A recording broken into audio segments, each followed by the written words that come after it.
I'm so sorry that we had to cancel yesterday's class, but I hope that you take about 20 minutes and watch this webinar and also look at the supporting materials in UTC Learn so we can get back up to speed.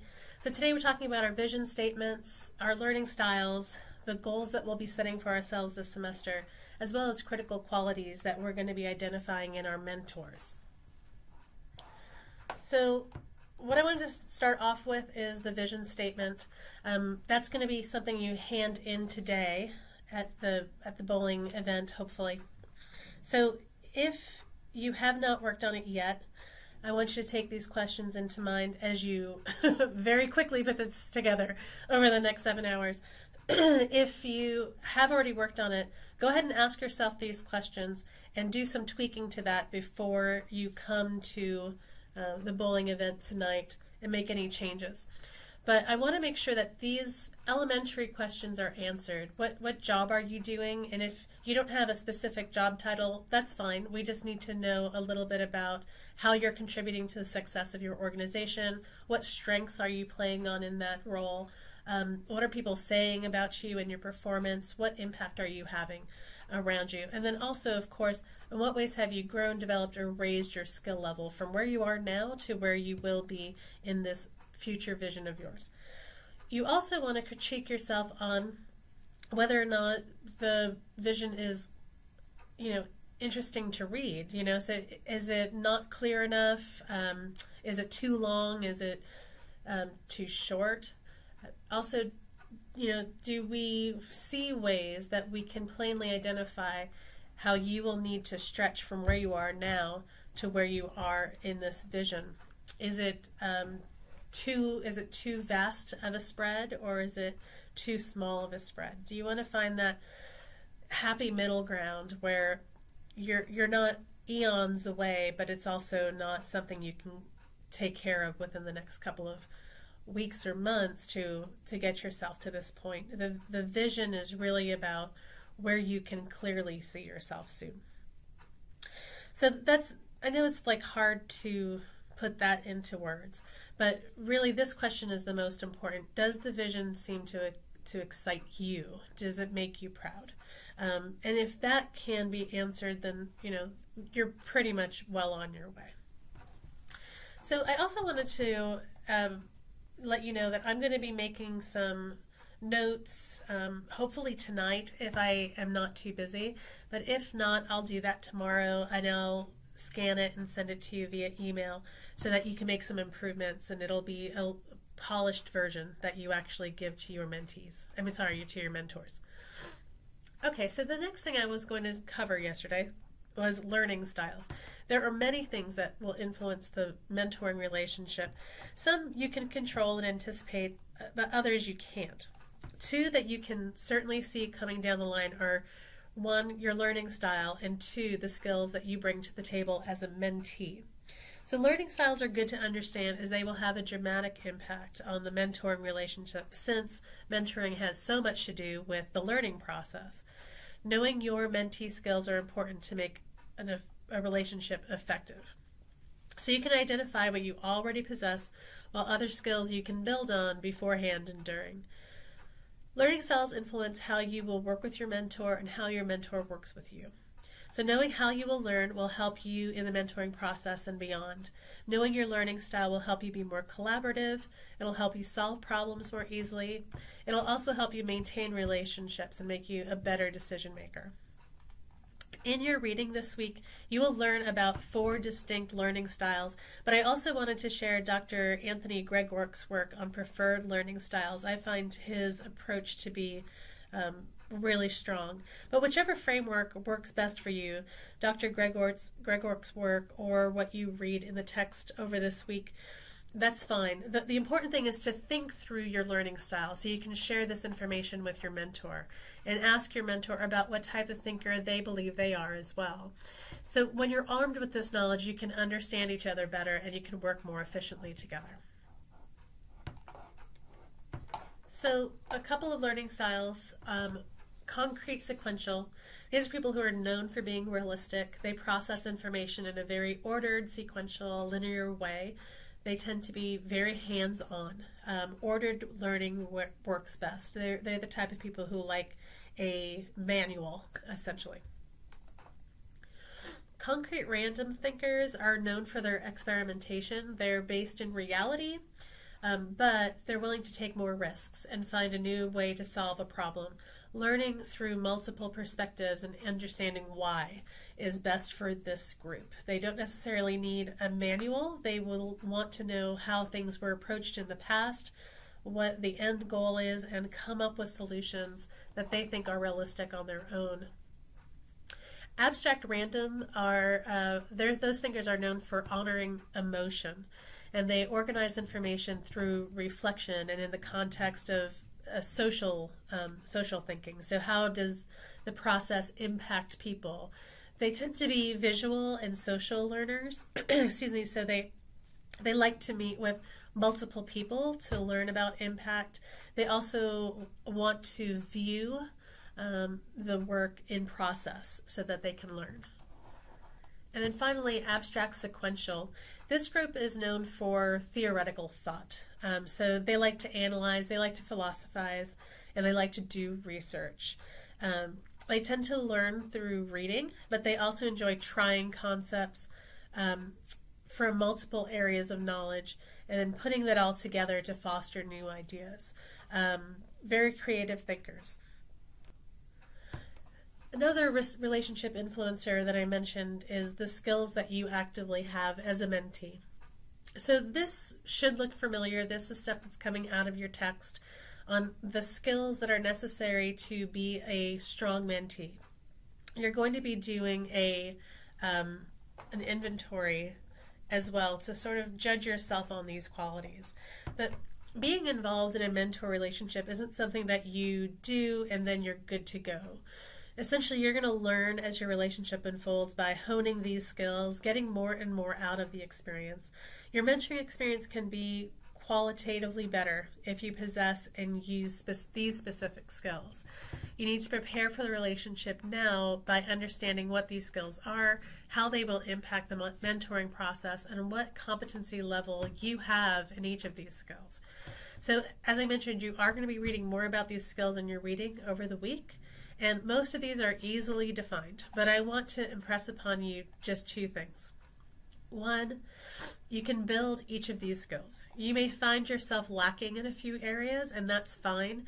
And to be honest, everyone is going to be lacking in some of these areas.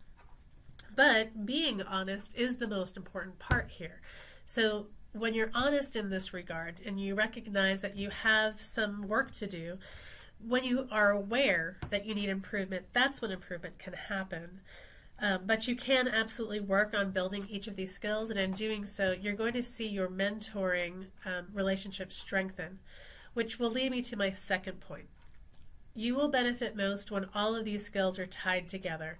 On their own, each skill is nice to have and helpful, certainly, but if you put them together, you will be a more robust mentee, you're a more effective student, a more solid professional, and truly a better person, someone who can be trusted and relied upon in any situation. So you're going to be asked this week to complete an inventory of these skills to determine where your skills lie and what needs improvement. Again, take this reflection to heart, as this is a great learning about yourself to share with your mentor. If she has a heads up of your strengths and your weaknesses, she will foster your assets and present opportunities for you to grow. But most importantly, she's going to be supportive when she knows that there's a challenge ahead. If you blindside her, for instance, by not following through on something, or you blindside her on having a hard time communicating, it's going to impact the relationship. If you give her a heads up ahead of time, something I'm working on is following through on plans that I have for myself, or communicating my needs and even putting into words what I need from a situation. She's going to be able to help you process communication and follow through. So bringing those to light are going to be really important. Something else that's going to be important, obviously, since what you're doing in this program is trying to set goals with your mentor and seeing those through to the end of the semester, is how to make a goal into a SMART goal. And I'm sure some of you have learned about SMART goal setting in your classes. You know how to learn, so you know the skills you have to make learning happen within the mentor relationship. And so that next step is setting your goals. One of my favorite quotes is, "Goals are dreams with a plan and a deadline." So I talk to many students about what I call their career dreams. They have ideas, but they haven't taken any real steps to making them a reality. This mentoring experience has a potential to turn you from a dreamer to a doer through the setting of SMART goals. At your first mentor meeting, you're going to be asked to develop and agree upon 3 or 4 goals with your mentor. Through honest communication, you will determine what goals are realistic for a 2-month time frame that gets you closer to your vision statement.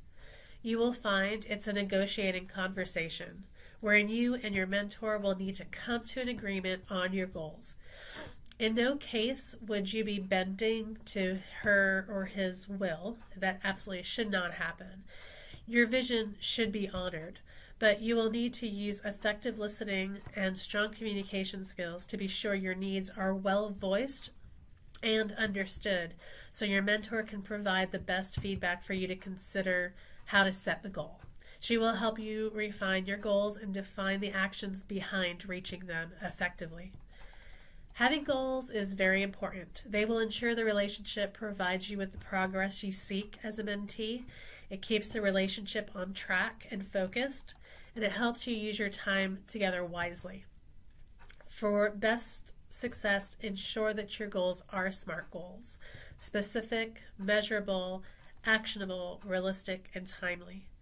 Because if a goal isn't specific enough, you'll find it hard to focus on the learning. To make a goal specific, ask yourself, what am I really trying to accomplish? If a goal isn't measurable, you will not know that you've accomplished anything. To make a goal measurable, you're going to ask yourself, in what ways would I know success when I saw it? If a goal isn't action-oriented, it will not lead to a tangible result. To make a goal actionable, you want to ask yourself, what results would I be able to see when my goal is met? What will I be able to do as a direct result of accomplishing this goal? If a goal isn't realistic, you and your mentor will just be spinning your wheels, and you're going to lose enthusiasm for the program. To make a goal realistic, you have to ask yourself, are my goals achievable considering the time frame and the resources I have? This is particularly important for students who mentioned the time commitment being of concern. If a goal isn't timely, you will find it hard to maintain momentum. To make it timely, you want to ask yourself and your mentor, how much time can I expect accomplishing this goal should take? Have an idea of what you would like to accomplish when meeting with your mentor for the first week. Your reading over the next week will assist you in setting SMART goals for yourself, but don't feel like you have to have every goal firmly established. Your mentor will help you think through your goals and very well may have some advice in tweaking your goals based on her experience. On the UTC page and the announcements, you're going to see a mentoring agreement. This is going to be a document that you and your mentor complete in your first meeting. At the top there, you're going to notice a space for your goals. You don't have to fill that out, but I want you to come to them with a few notes ready to complete that section with them. It should not be something that they're pulling out of you at that first meeting. You should really be ready to go with a couple of goals, even if they're vague, for your mentor to sort of digest and figure out how she can help you become more smart in those goals, and then you'll get them on paper. But I want you to know what that agreement is going to look like. Next, this is going to be an in-class reflection, so just reflect at home if you would and put me on pause. We've talked about what you need to bring to the table. You need to bring a vision for your future. You need to bring knowledge of your learning style, skills that make you a strong mentee, and also knowing what skills you don't yet have. and then a few SMART goals. But just as important as knowing what you want to achieve is determining what you need your mentors to bring to the table to make the relationship successful for you. So we're going to do some reflection. So what I want you to do is take out a pen and paper. One, what I want you to do is identify qualities you want in a mentor. Look at where you are and where you want to be. Think about your vision if need be. What kind of support has helped you in the past? Think of people who have been teachers or coaches or spiritual leaders to you in the past. What I want you to think about is what made those people successful in being a mentor to you. Some examples are, someone who might be experienced in marketing or a successful entrepreneur, or someone who has an open door policy, someone who has a great sense of humor, someone who is in a leadership role, someone who understands my culture and heritage, someone who is an expert in the field, someone who is also an introvert. Go, really be honest with yourself here. Take 3 or 4 minutes to jot down some qualities that would be important to you. After you've taken 3 or 4 minutes to do that, if you haven't put me on pause yet, please do. After you've written down your qualities, what I want you to know next is that obviously no one's going to be perfect. So look at your list of the qualities that you want in your mentor and decide which of these are non-negotiable. So this really should be 2, maybe 3 from your list of must-haves. Put me on pause if need be. Okay, then I want you to order the rest of their criteria in order of importance, so putting the most important first. What I want you to do is take the week to refine this list. You're going to be answering a question on the mentee profile sheet that's also going to be in UTC Learn announcements. It's going to ask you to define 2 or 3 qualities you would require in a mentor. So take this reflection to heart, as mentors will be measuring themselves to determine if they're a good fit for you based on those needs. Okay, I'm wrapping up now. So I will see you tonight at 8 o'clock at Spare Time on Brainerd Road.